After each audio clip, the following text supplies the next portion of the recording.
Trump said this. He invoked it when he said what his plan was as to why he's going after these different locations and what, why they're part of the strategy, but what justifies him to actually do it. And then people, out there in the media started talking about it. It's the Monroe Doctrine, right? So if you don't know what that is, essentially he's saying he invokes the Monroe Doctrine as his justification as to why he's allowed to do these things. In short, the Monroe Doctrine was put out by President James Monroe back in the 1800s. He went to Congress and said, you know, America's place, because now we're a small nation, we're young, we're vibrant, but we're growing. And if we continue down this path, we will be a superpower one day.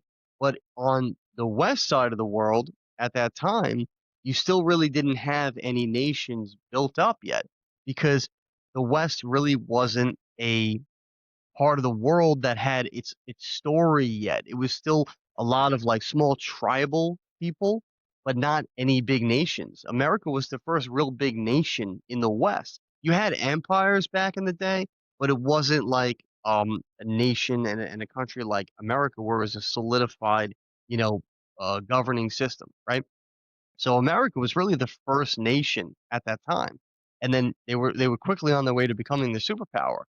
Monroe went to Congress and said to them, we need to make sure that we are the dominant superpower of the Western hemisphere of the world, since the old world is the East, it's Europe, it's, the Middle East, it's, Russia and China and all them.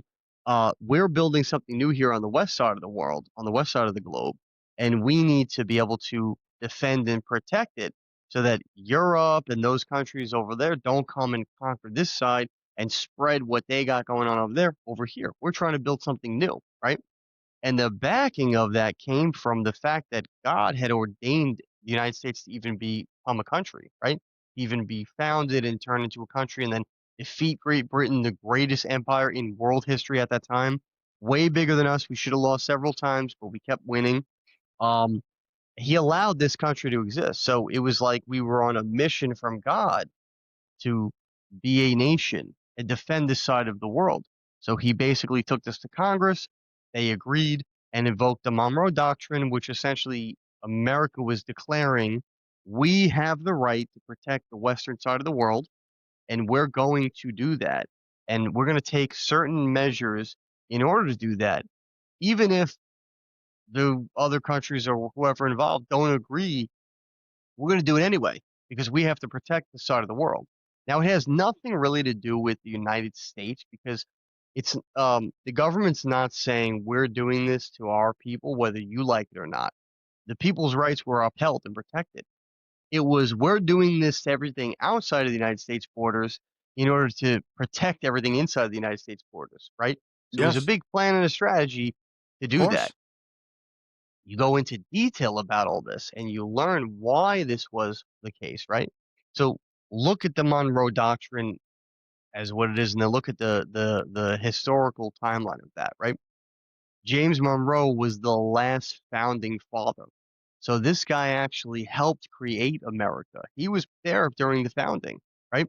So it's not like some president, 100 years later that lost the vision of America and then decided to, put his own spin on things.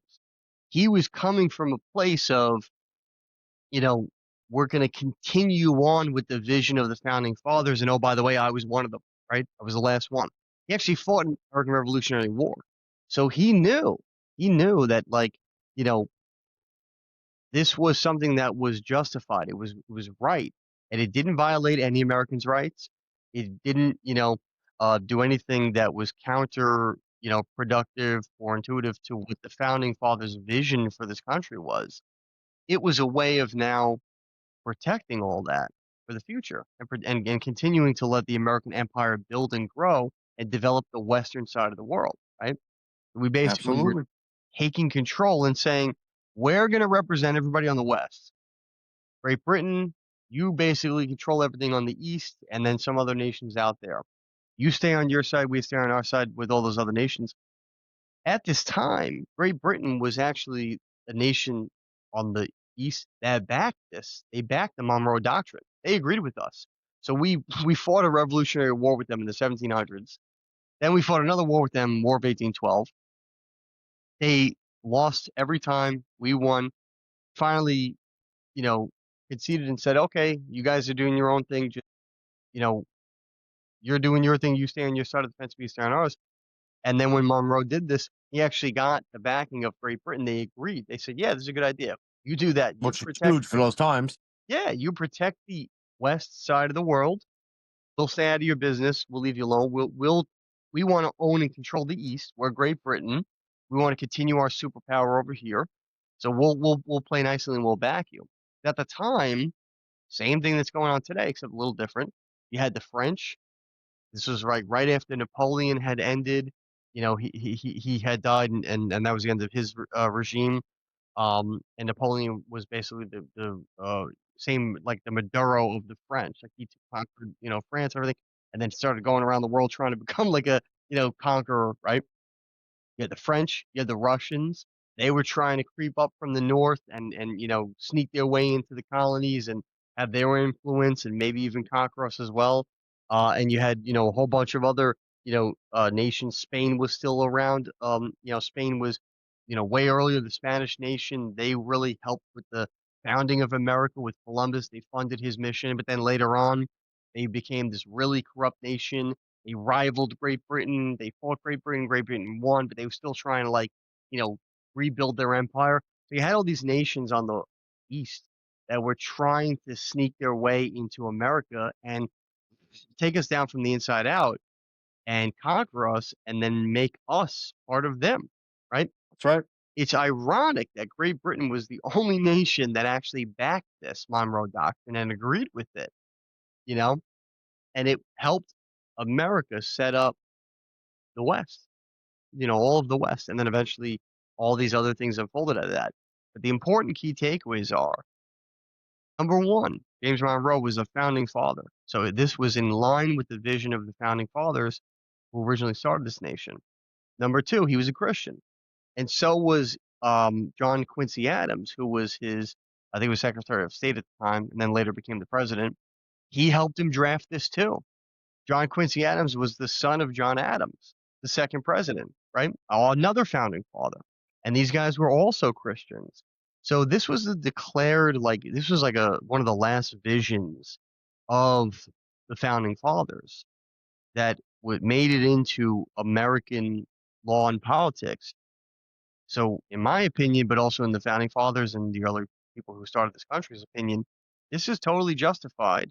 It's what the people wanted from the founding in the beginning, so it's not like it was put in later on. It stays in line with the vision of America, It from the does. founding, from our beliefs, with us self-governing, but also becoming a world superpower, and for God's vision. Like God founded this nation. He made America what it is. He gave us the ability to become the first nation in world history where the people were the government, who were self-governed. That had never been happened before in world history. And on top of that, it's the first nation declared as a Christian nation. This is Christian the nation. That's right. It's the first nation in world history where Christians had a place that they could call home that was only theirs. Like not only Exactly. other people could come in and live here and practice religious freedom, but it was a declared nation where every other nation um, was a nation for those people at that time, whether it was the Jews in Israel and those areas in the Middle East, or the Muslims that eventually came about in like 500 BC, and that whole side of the Middle East as well, and these other different types of people.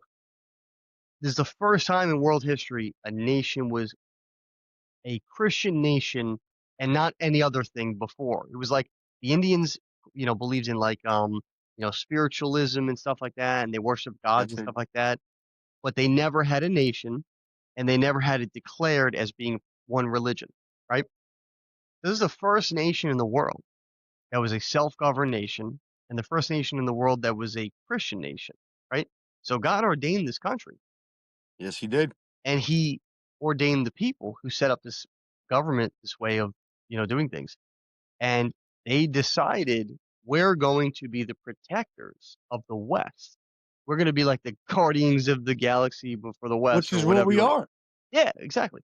So this is very different. And this is what I want to get into now. And I want to ask you. Some people online are saying, "Oh, this is um, this is foreign affairs. This is nation building. This is all this stuff."